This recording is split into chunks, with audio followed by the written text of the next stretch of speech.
Ustadz, saya ingin tanya, apa hukumnya jika seorang sudah bercerai masih berdua-duaan dalam kamar?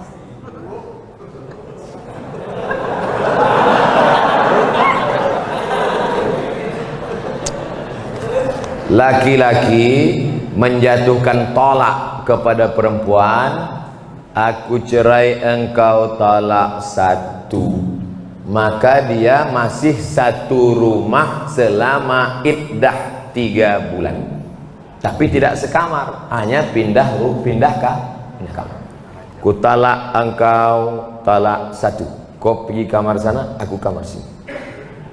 Pas malam tuh hujan, tinggal ketuk aja, I beg to you my dear. Tapi ingat, sudah terhitung talak satu. Yang tak boleh balik itu talak 3. Talak 3 bisa jatuh dalam satu majelis dengan cara 2. Pertama, ku talak engkau, ku talak engkau, ku talak engkau, jatuh 3. Macam iklan. Atau saking marahnya, ku talak kau 100, jatuh 3. Makanya laki-laki sebelum kalian nikah, kursus dulu fikih. Jangan cukup nasihat Pak Kua 30 menit sambil tanda tangan ngasih pas foto. Tak cukup, tak ngerti masalah fikih. Nah, ini dia sudah talak, tapi tak disebutnya, entah masih ada iddah, entah tak ada iddah. Kalau masih ada iddah, berdua-dua dia, berarti itu sudah rujuk. Kalau berdua-dua kalian di kamar tuh, itulah rujuk itu. Rujuk kalian, Anda cuma berdua-dua aja, rujuklah tuh. Kalau sudah habis iddah 3 bulan, dijatuhkannya talak 1 Agustus, September, Oktober, 1 November, berdua-dua dia dalam, tak bisa lagi, tak bisa rujuk. Rujuknya mesti akad macam nikah dulu. Rukunnya 5, mempelai laki-laki, wali, saksi 2 orang, ada mahar, ada ijab dan qabul. Kata si wali, ku nikahkan engkau dengan anakku dengan mahar sebentuk cincin emas tunai. Sah. Itu namanya pengantin baru stok lama. Apa hukumnya kami menengok mereka berdua? Kenapa kalian tengok?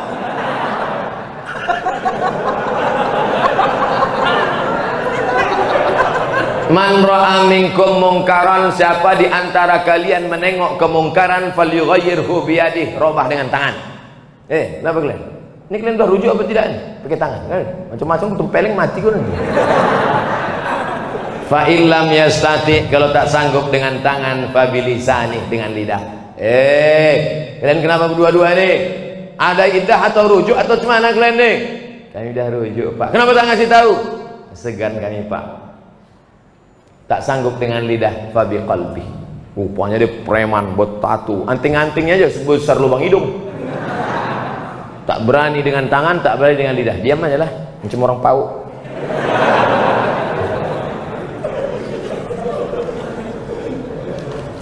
Pak Ustadz yang kami cintai, so sweet. Saya punya teman seorang peruqyah. Peruqyah itu artinya ustadz yang bisa ruqyah.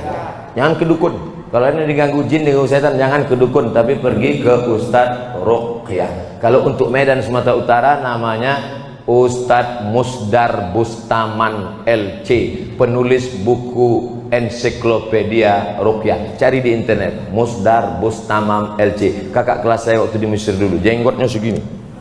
Belum dibacanya ayat kursi, baru nengok jenggotnya, sehat orang.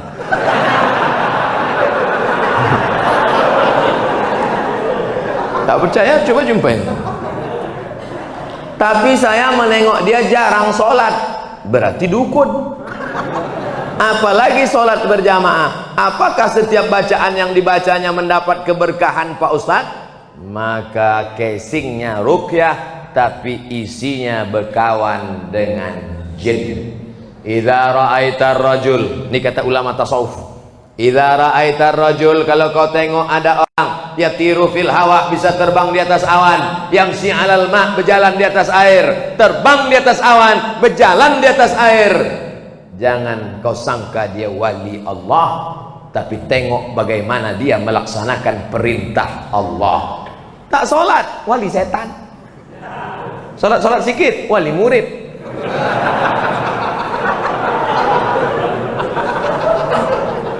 Jangan terpukau karena aneh-anehnya bisa dihilangkannya Pak Ustaz. Hebat dia Pak Ustaz. Datang kami ke tempat dia waktu STNK BPKB kami hilang. Di mana hilangnya? Di kamar. Dipukulnya sekali lantai, ketepak muncul. Siapa yang bawa? Jin. Dia berkawan dengan jin. Oleh sebab itu maka tengoklah istiqomahnya dalam ibadah. Itu standar dalam Islam. Kalau suami menyuruh menandatangani surat, isinya kita tak lagi suami istri, tapi dibuat surat itu yang tahu hanya mereka berdua saja. Apakah itu sah Pak Ustadz? Sah. Sah, jatuh talak. Talak apa namanya? Talak pakai tulisan. Tapi katanya mesti pakai saksi Pak Ustadz. Enggak, menjatuhkan talak tak mesti pakai saksi. Ini termasuk talak yang jatuh pakai tulisan. Kita tidak lagi suami istri, termasuk talak sorry, jatuh talak satu.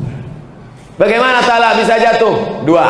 Yang pertama, sorry, ku cerai engkau talak satu, atau ditulisnya. Yang kedua, pakai kiasan, pulanglah engkau ke rumah orang tua.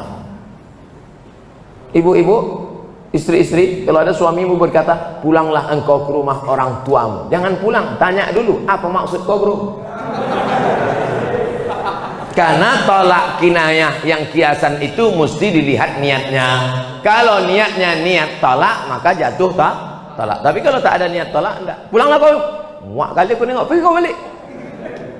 Abang, apa niat? Enggak ada, nyuruh balik aja. Baliklah. Makanya perempuan itu mesti ngerti. Perempuan jangan mau dibodoh-bodohi. Pulang sana, pergi pulang. Maksud abang pulang apa ini? Enggak, maksudnya pulang liburan aja. Baliklah.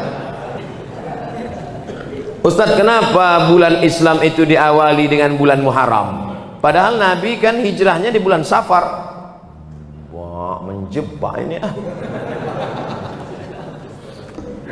Nabi hijrah dulu kan bulan Safar Pak Ustadz. Ya, kenapa tiba-tiba kalendernya dimulai bulan Muharram? Berkualitas pertanyaan jamaah Masjid Al-Muslimin. Hebat. Allahu Akbar. Bermusyawarahlah sahabat Nabi. Abu Bakar sudah meninggal dunia, khalifahnya waktu itu Umar, Utsman, Ali, musyawarah. Kapan kita tetapkan bulan satunya? Jamaah pulang dari haji Zulhijjah. Pulang dari haji Zulhijjah, memulai hidup baru setelah Zulhijjah bulan Muharram. Setelah pulang Zulhijjah, cukur rambut, tumbuh rambut baru, semangat baru, start bulan baru Muharram. Maka itulah berdasarkan ijma'. Tak ada dalam Quran, tak ada ayat Quran ya ayyuhalladzina amanu mulai bulan Muharram, tak ada. Hadis Nabi pun tak ada. Karena penetapan bulan Muharram ini berdasarkan ijma' sahabat Nabi sallallahu alaihi wasallam radhiyallahu anhum ajma'in. Karena selesai pulang haji itu 3 bulan, berangkat bulan Syawal, di Makkah bulan Zulqa'dah, masuk Zulhijjah, habis wukuf di padang Arafah, mabit di Muzdalifah, Mina 3 hari, habis itu pulang ke kampung halaman, start bulan pertama Muharram. Maka ditetapkanlah penetapan awal kalender Islam 1 Muharram pada masa pemerintahan Umar bin Khattab. Wallahu a'lam bishawab. Apakah berdosa bila saya meminta rujuk lagi pada suami sementara suami sudah menikah lagi? Padahal saya dipoligami pun ikhlas. Saya ulang dari bala. Apakah berdosa bila saya meminta rujuk lagi? Rupanya bapak ini diceraikannya istrinya. Setelah cerai, nikah dia dengan perempuan. Setelah itu datang bini pertama minta rujuk balik. Dan dia mau dipoligami. Dulu di status dia bini pertama, sekarang dia jadi bini kedua. Saya dipoligami pun ikhlas. Tak ada masalah kalau gitu. Di mana letak masalahnya? Istri dia tak mau. Oh, macam sinetron kurasa.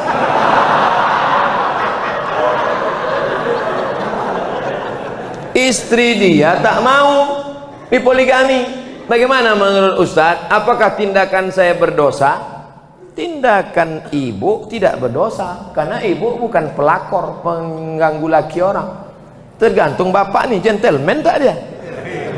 Kalau dia bersikap, kata dia, kau balik, yang ini tetap.